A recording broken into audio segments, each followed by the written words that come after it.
नमस्कार, मी Dinesh Gharde, mission Maharashtra news मध्ये आपले स्वागत आहे। वंचित बहुजन आघाडीच्या वतीने पाचपावली ठक्करग्राम येथे भव्य सुदर्शन वाल्मिकी संमेलनाचे आयोजन करण्यात आले होते। या संमेलनाच्या अध्यक्षस्थानी वंचित बहुजन आघाडीचे राष्ट्रीय अध्यक्ष ॲडव्होकेट प्रकाश आंबेडकर हे होते।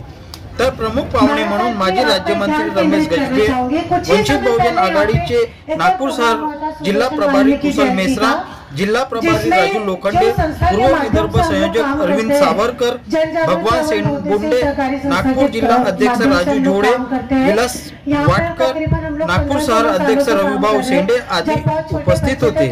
प्रारंभी ॲडव्होकेट प्रकाश आंबेडकर यांनी सुदर्शन वाल्मिकी यांच्या प्रतिमेला माल्यार्पण व दीप प्रज्वलित करून संमेलनाचे उद्घाटन केले। तर संयोजक अजय खोब्रागडे व आयोजक किशोर कॅथल यांनी ॲडव्होकेट प्रकाश आंबेडकर यांचे शाल, श्रीफळ व पुष्पगुच्छ देऊन त्यांचा सत्कार केला। यावेळी उपस्थित मान्यवरांनी आपले विचार व्यक्त केले। कार्यक्रमाचे प्रास्ताविक श्रीमती हजारे यांनी केले, तर संचालन वंचित बहुजन आघाडीचे उत्तर नागपूर अध्यक्ष प्रवीण पाटील यांनी केले। कार्यक्रमाला यशस्वी करण्यास्तव जिथे गावकर, सचिन हातीबेडे, जग्गा वाघमारे, प्रदीप हातीबेडे, विनय गावकर, अशोक गावकर, प्रकाश गौतले, पंकज गौतले, अशोक वाघमारे, निर्भया बागडे, लालू बनसोड यांनी अथक परिश्रम घेतले।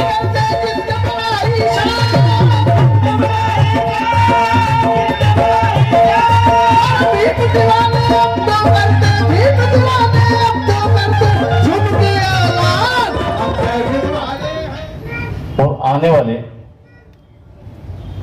युग में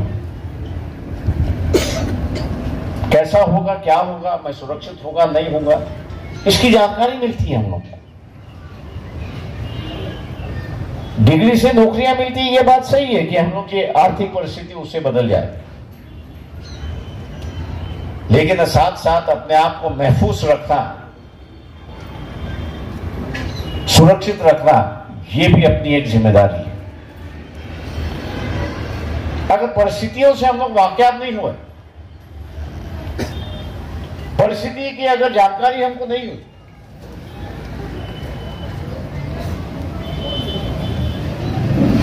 तो आने वाला समय क्या होगा इसका क्या पता होगा। आज संविधान है इसलिए आजादी है, संविधान है इसलिए इज्जत है। कई लोग कह रहे हैं कि इसका संविधान बदलना चाहिए, मैं उनसे कहता हूं ठीक है, ये बदलना चाहिए, उसमें कोई दो राह नहीं है, लेकिन जो नई संविधान होगा उसमें मेरी आजादी का क्या मायने होगा। उस नई संविधान में शिक्षा की क्या परिस्थिति होगी, इस नई संविधान में मुझे प्रतिनिधि होगा या नहीं होगा, इस नए संविधान में मुझे मतदान का अधिकार होगा या नहीं होगा, इस नए संविधान में मुझे कारपोरेशन है, असेंबली है, पार्लियामेंट है, उसमें जाने का अधिकार होगा या नहीं होगा। अगर यही सभी बातें हैं तो फिर बदलने की जरूरत क्या है।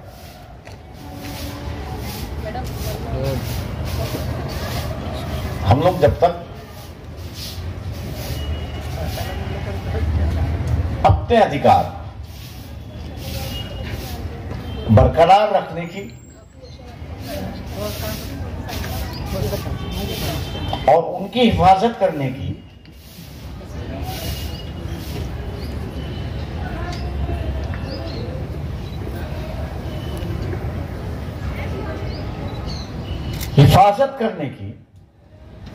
कटिबद्ध नहीं होते, तब तक हम जो आज 16 साल का है, 15 साल का है, 14 साल का है, उसके अधिकार हम लोग कैसे हिफाजत करेंगे।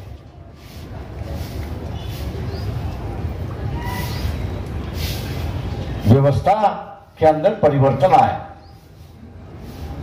परिवर्तन ने हम लोग को इज्जत दी, परिवर्तन ने अधिकार दिया। आज यही परिवर्तन जो है हमारे बाद में जो पीढ़ियां हैं उनको वैसे की वैसी मिलनी चाहिए। बदलाव की जब बात आती है तो मैं हमेशा कहता हूं कि बदलाव क्या होगा, ये पहला सवाल हम लोगों ने करना चाहिए। बदलाव के अंदर अधिकार की महफूज होती है तो उसको बदलना मैं समाज व्यवस्था के लिए हित का मानता हूं, लेकिन अधिकार अगर महफूज नहीं है तो वो बदल गलत है, समाज के खिलाफ है और आने वाली नस्लें जो है उनके खिलाफ है।